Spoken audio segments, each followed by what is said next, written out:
Here are the 20 things that I stopped doing in my 20s in order for me to create my dream life. Number 1, I stopped drinking alcohol. And this is controversial and it's not going to fit for everyone. But for me, I realized that this was something that I did to be accepted by my peers. I started drinking alcohol when I was way too young. And in my early 20s, I realized that this was just something holding me back from consistently having this clarity and energy and progress that I deep down wanted in my life. And now I maybe have a drink once a year, but I don't really have the desire to. Number 2, I stopped watching TV. And I used to freaking binge watch TV series, but I have not had a TV in my home since moving from Denmark to LA. And instead, I started reading books, listening to podcasts, watching YouTube videos, mostly to learn. But in certain seasons, I also used it to decompress. Number 3, I stopped living subconsciously and decided to actually get to know myself and find massive clarity through morning pages. Now, if you haven't heard about this before, it's where what you do is first thing upon awakening is you grab a journal and you write down 3 long pages of whatever is on your mind. It's helped my massive overthinking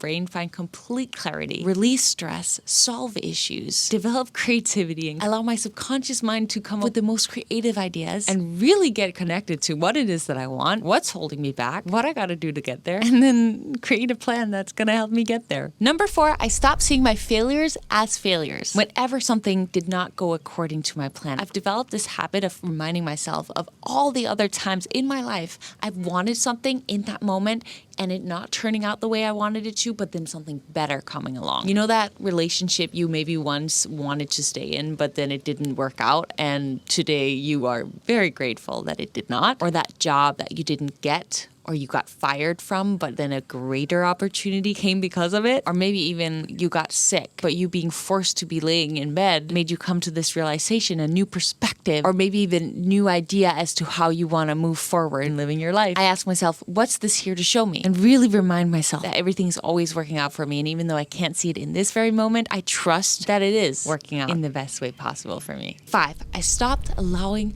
my lazy brain to control my life. As in, I'm still working on that. Because just yesterday, my brain was telling me that you don't need to go on that run that you told yourself this morning that you were going to go on. And it's that split second of the awareness of, oh, this is my lazy brain talking. Let me take control of this and go on that run anyway. And afterwards, it felt amazing. As you know, whenever you don't allow your lazy brain to take over. For example, when it's late at night and you remember that you have that cheesecake in the fridge and you had told yourself earlier that you weren't going to eat it, but then your lazy brain is starting to tell you that maybe you should eat it because it's a good idea, and snap yourself out of it. You can remind yourself that no, I ain't gonna let that lazy brain take control over my life. Number 6, now remember, these aren't gonna work for everyone. This is just what works for me. So take everything with a grain of salt and apply whatever you feel is gonna work for you. Number 6, I stopped going to bed late. I'm saying that because I started waking up early, but I stopped going to bed late, which then allowed me to get up early. And the reason for that is because the peace and quiet I have in the morning when I do my morning pages and I meditate, it allows me to be a different human for the rest of the day. And that is just the truth of it. But also when I get up early, I'm done with majority of my best tasks when other people are still drinking their first cup of coffee. So for me, it's just worked out. I love it. And with that, a little break from today's sponsor, myself, because I'm sitting here and doing my morning routine, and I wanted to give you a little context on this whole episode, which is very different than my typical episodes here on my podcast channel, as well as share with you that I am running a September transformation challenge that starts very, very soon, in just a couple of days when you are listening to this episode.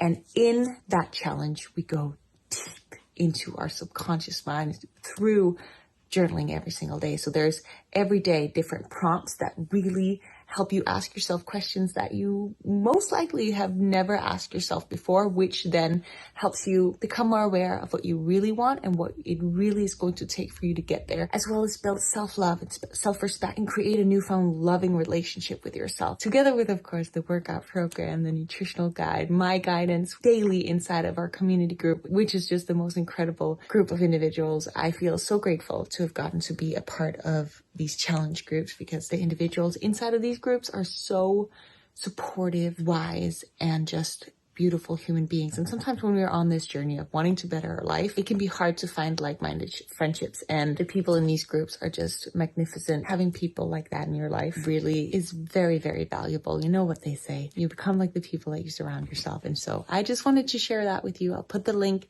below. And if you're listening to this podcast or watching it at a later date, I may have another challenge or another program offering, so you can check that out as well. And then I just wanted to mention, before we get back into the tips, that today's episode was supposed to be a YouTube video for my main channel, but because I currently am going through a course, it is the biggest investment I've ever made when it comes to any type of course in the YouTube film creating field. I'm restructuring both my way of creating videos as well as my whole business model surrounding it. And because of that, I decided to post this YouTube video on my podcast channel. So I know that the vibe is a little bit faster paced. It's a little bit different than usual, but I do still hope that the tips I share in the video are going to be useful for you, or at least just something to listen to as you're walking around, driving your car, or doing your little day-to-day tasks. That was it for today's sponsors of this video. Now let's go back. Tip number 4,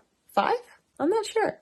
But let's do it. Number 7, I stopped procrastinating. Obviously, these are all things I'm still working on, but I've made so much progress. If you've been watching my videos, you know that every single day I make a to-do list. But the reason I do that is because, as you know, with social media and so many distractions going on all day, every day, you know that it's very easy to get distracted. But with a to-do list, it's very clear what you gotta do and what you gotta not do. And when I'm aligning my actions with what I deep down want, that makes me feel fulfilled and happy and a deeper sense of joy. It's that beauty of delayed gratification. Number 8, I stopped letting others' schedule affect mine. And let me tell you what I mean with this. And it's going to seem a little bit harsh, but when I'm working and I know I need to complete a certain task, I put my phone away from my desk, or at least on do not disturb, so that it does not disturb me, because there's research that has been shown that if we get out of our flow for just like a split second, it will take us a long time to get back into that rhythm of flow that we were in before the little tiniest of distractions. And that means that if parent calls or friend calls, or I have emails I have to get back to, unless it's like urgent, I let them wait, which some may say is selfish, but especially as someone who works for themselves,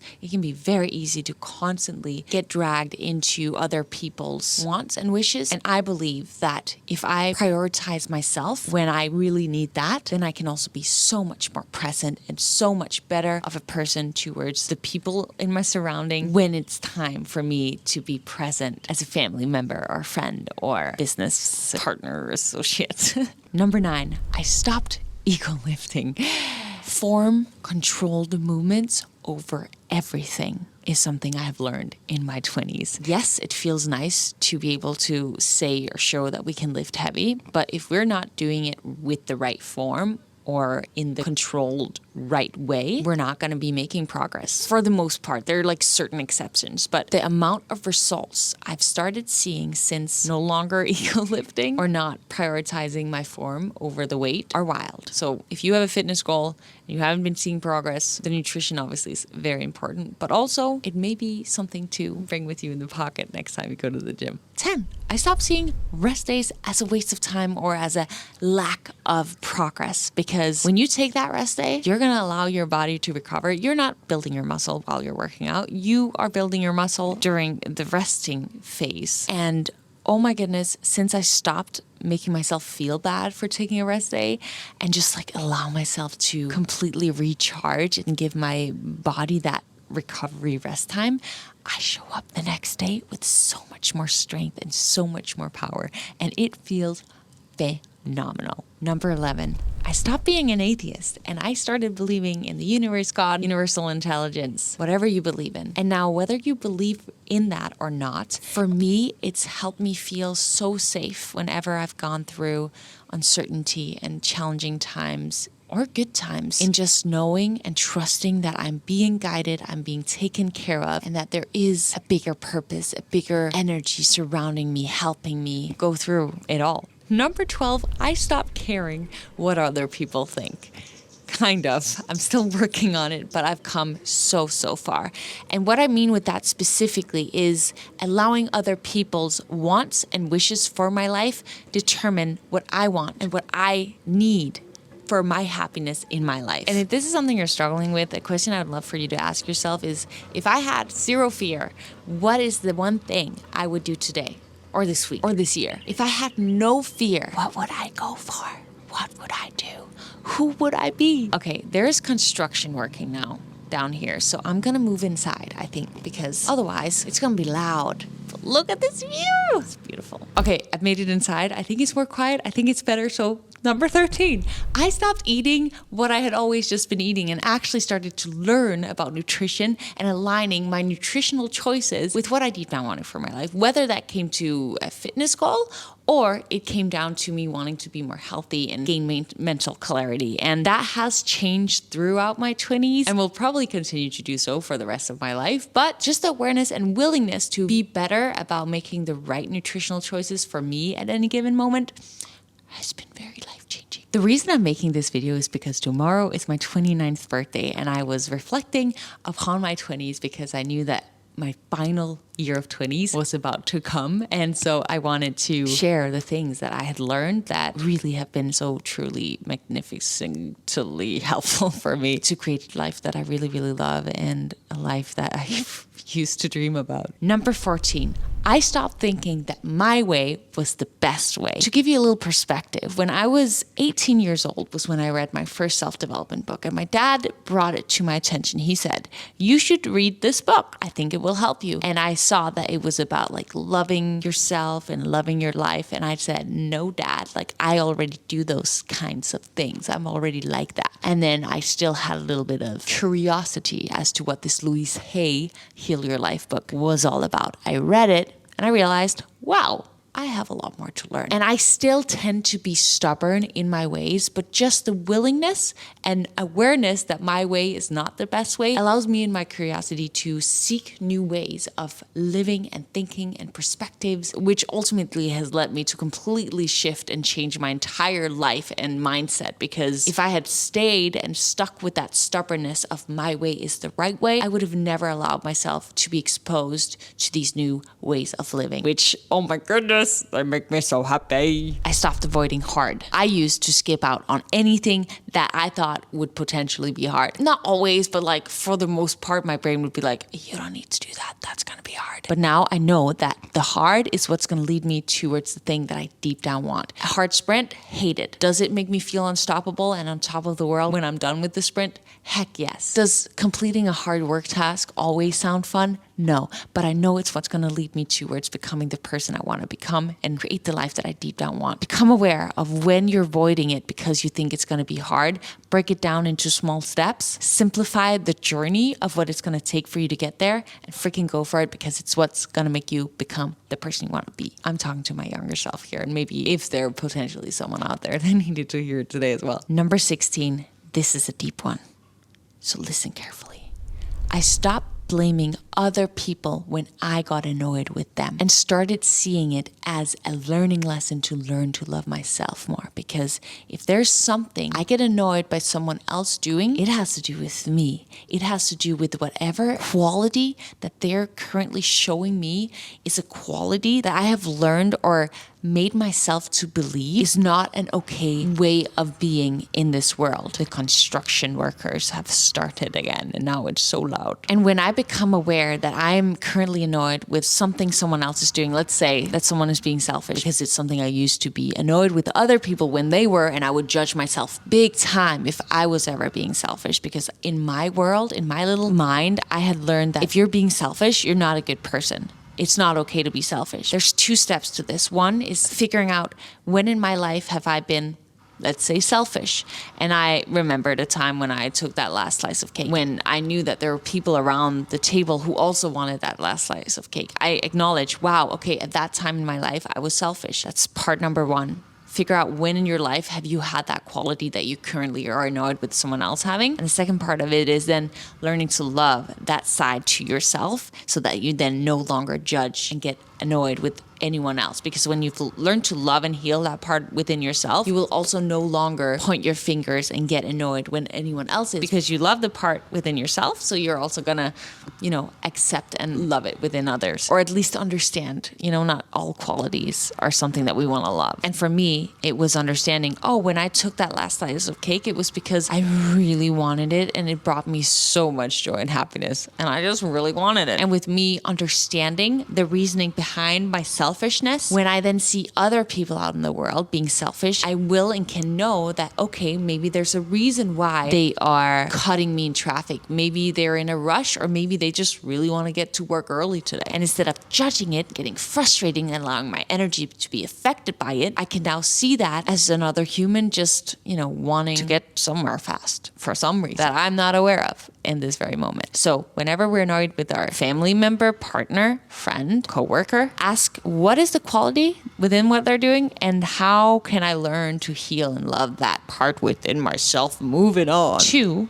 number 17. I stopped saying no to activities that I didn't want to go to anymore. I think there's beauty in having clear priorities in life. And I think that when we share that with others, or just at least allow ourselves to say no when it does not align with our priorities at the moment in life, there is a certain level of respect, or at least for the people who want the best for us. I think they're going to respect our choices. Of course, everyone's in different places in their journey, so we can't always expect other people to accept our choices. But as long as we accept it and know what we want to spend our life doing, and this very season of our life doing, and we are grounded in that, then we can start saying no to things that aren't in alignment with it. And yes, maybe some people are going to judge us, but are we going to live our life in a way that they want, or in a way that we want, right? Number 18, I stopped avoiding challenging conversations. My belief is that vulnerability really is what connects two humans together. And energy is so real. So I believe that if I don't speak my mind, it will eventually lead to either me taking more distance, being annoyed with the person, or it may even come out in passive aggressive comments. But I've really learned that if I speak my mind with the most love and compassion, it will, instead of creating more distance, create more togetherness. Is that the word? And for me, opening up vulnerably, whether it has to do with something I'm going through or something between me and the other person, it allows the other person to have the space to share their mind as well. And it rather creates more connection and a way deeper relationship. And if it doesn't, and there's no understanding, or you come to realize that you just have two different ways, two different perspectives, then you maybe do need to distance yourself from the person, and that this person was a beautiful part of some part of your life, and that potentially the two of you have just grown apart, and there's nothing wrong with that. I think that it's almost looked down upon, but for me, it's just a beautiful, natural part of life. Number 19, I stopped believing that there was something I couldn't do. Instead of seeing someone do something really cool and thinking, oh, I could never do that, I would start catching myself, catching that thought, catching that limiting belief, and rather instead see that as an inspiration that if they could do it, then I could do it too. And I would start studying these people that were living the lives in the way that I wanted to live my life. Like the reason I'm a digital nomad right now, living in a new place every single month around the world, doing what I do with content creation, like everything is me at some point seeing someone doing something like that and thinking, I want to do that too. And then this like long journey of both asking myself, how could I make that possible? And aligning my frequency and energy towards believing that I was capable of doing that, and aligning my actions with the type of person that would be capable and able to make something like that happen, with everything in my career and my relationships and the life that I get to live. When I was a dancer and I moved to LA at first, I would look at all these other incredible dancers and I would put them on pedestals and think to myself, oh my gosh, I am not on their level. Like they're so cool. But then when I came to the awareness of how I was putting myself down and decided to switch my mindset of you suck, Pernilla, basically is what I was telling myself in those classrooms where I was just like, in the beginning, I was it was hard for me, to telling myself really encouraging affirmations and words that were more alignment with what I would believe myself to be. If I was one of those incredible dancers, that's when my dancing started taking off. That's when I started becoming successful within my dancing career. That was when all my skills started to develop. It was then when I was starting to make myself believe that I was a phenomenal dancer. And I would tell it to myself constantly, even though in the beginning I didn't believe it at all. And the same went with when I had my fitness journey and I wanted to get in badass shape. I would tell myself, I am a badass athlete. I am a badass athlete. And I didn't believe it at first. But the more I told myself this, the more I would align my actions with my training and my eating and my habits with that of someone who was an extraordinary athlete, badass athlete. And at one point I got signed with my dream modeling agency, Wilhelmina Models, back when I was pursuing modeling as well. And I just remember wanting to be a fitness model, and I still would see myself as not good enough for it. But then I would write in my journal. I have like pages in these old journals of me writing, I am with Wilhelmina Models. I am with Wilhelmina Models. I am with Wilhelmina Models. And I believe it was like a year later or so, I signed the contract. I flew to New York and